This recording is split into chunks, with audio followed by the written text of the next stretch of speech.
Hi, I'm Clowny Quin, dressed as Harley Quinn.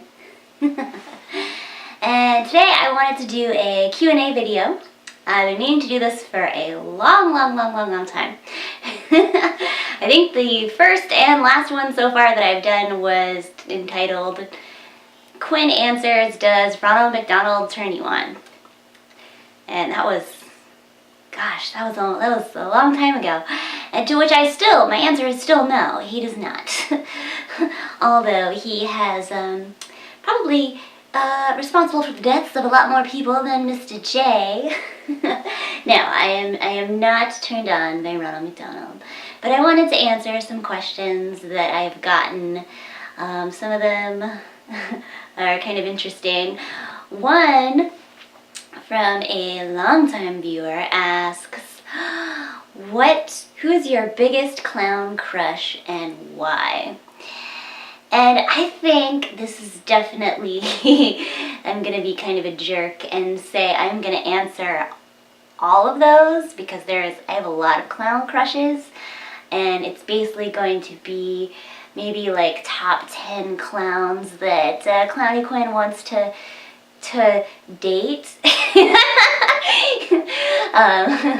Maybe something like that, but one of them definitely, come on, I'm dressed as Harley, you know what that means.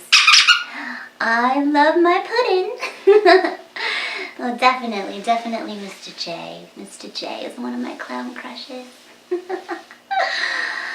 Now, which version of him? That is the important question. To be honest, I fell madly and head over heels in love with the animated series version, voiced by the amazing Mark Hamill. And I did also really love the comic version of him, specifically Paul Dini's. Now, see, a lot of people, when they hear Paul Dini, they hear Paul Dini Joker, they automatically always think Mark Hamill Joker, which, yes, obviously he had a big, big hand in shaping that. But I really love the comic version of him the best, just because he's still terrifying. Like, the show is adorable. It's meant, for kids and up. Like, they got some fun, messed up stuff in there, of course. But my favorite, at least comic version of the Joker is Paul Dini's, and just because he's so, I love his slang, I love the way he talks, I love the way he interacts with Harley. Take that or leave it, whatever you will. I might make a video just about that. We'll see. I don't know. And since I'm talking about the Joker, I may as well talk about my favorite live-action Joker. My favorite live-action Joker is actually from, oh my goodness, I'm having a brain fart on his name at the moment, but he is the Joker specifically from Bat and the Sun, which is a, film group, and he is the one from their film Patient J and Arkham City of Scars. I'm sorry, not Arkham City of Gotham City of Scars. Goodness me, it's a little warm in here. So he's my absolute favorite. In my eyes, he personified comic Joker. And you might be like, well, what about the new movies? And I'm like, well, I'm just not really gonna talk about those. Although I am excited to see the Joaquin Phoenix Joker movie when that comes out. I'm excited. I don't really know what to think of it, but I've come to peace with the fact that I will never see the Joker that I personally want. So there's that. Goodness, that was a long-winded way of just saying the Joker. Another question I get is, does my clown fetish, because yes, I do actually have a fetish for this.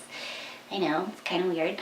But does this influence your interior design?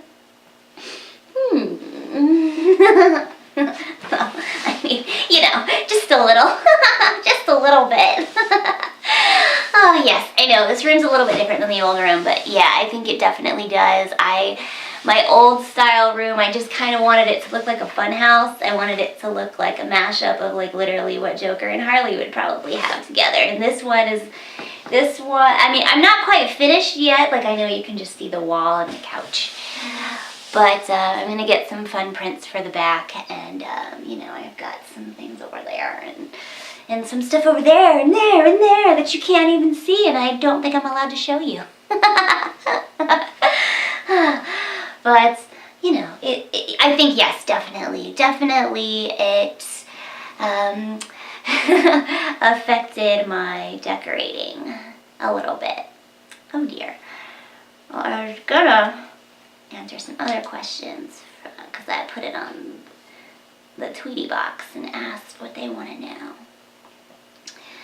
Oh yeah, you know, it's good to, as you can see my phone, it's good to know what you're about. Oh, so somebody on Twitter wanted to know, what is your thoughts on people wanting to be living dolls? Oh, this is like some, you know, fetish area kind of. Or maybe it's just the people that want to dress up all the time. I'm not really sure. I'm going to assume that's like kind of the kink question.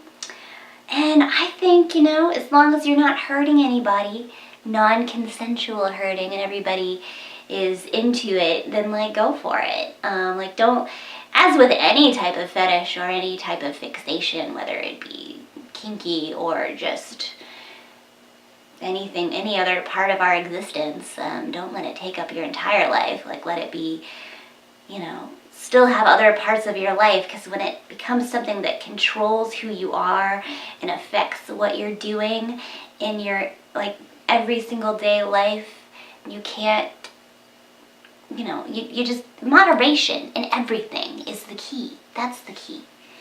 Although I wish somebody would have told me that over Christmas. Over the holidays, those gingerbread cookies. Ugh, they got me good. They were so yummy. That was a good question, though. I like it. I really, you know, because I've been so open about my clown fixation, fetish, what have you, it makes people want to talk to me about theirs, and I really love that. And so I feel, you know, good that people feel like they can come and talk to me about these things, because I will listen to them. And, you know, like, there's plenty of stuff that people talk about that I don't really find interesting or, you know, and then jazzed about. But, you know, I'm not here to judge, you know, as long as you're not hurting anybody and, you know, non-consensually hurting anybody, because some people out there like to be, more people know what they're doing anyway.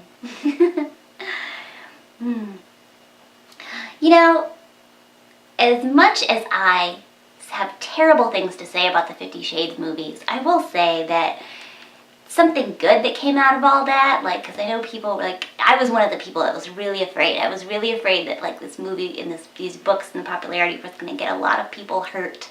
But no, like, yeah, it's funny, like, we laugh about it or whatever, and, like, yes, because it's a terrible piece of fiction, like, it's badly written. But I will say that, at the very least, it made kink and BDSM and, like, sadists and masochists and stuff, it got the conversation going. Like, maybe, like, I'm, you know, I have a friend who like has is a part of like a local scene, and they said if anything it has helped, it has made people curious, it has made people want to seek out safe ways to do things. So, you know, like, people just, there are different strokes for different folks, you know. Goodness, this became quite the tangent. Okay, well, here's a question from Twitter. Would you rather fight one horse-sized duck or 100 duck-sized horses? What? Oh my goodness. I don't think I would want to fight any of those things, but if I absolutely had to pick which one that I would fight, I'm gonna say a horse. No, I don't know. That's really scary. Ducks are scary. So a horse-sized duck or 100 duck-sized horses? I'm gonna say, because I love BoJack Horseman so much, I don't really think I could fight a horse. So I'm gonna have to go with the duck, the horse-sized duck, which is terrifying. I'm pretty sure I'm gonna lose. But I'm sure they would probably want to fight me because I have a rubber chicken purse and I carry this around with me everywhere. Okay, this was really silly but super fun. If we want to do more of these, I'm definitely down for that. Maybe not necessarily all in Harley gear, but I had other things to do that required the Harley outfit today.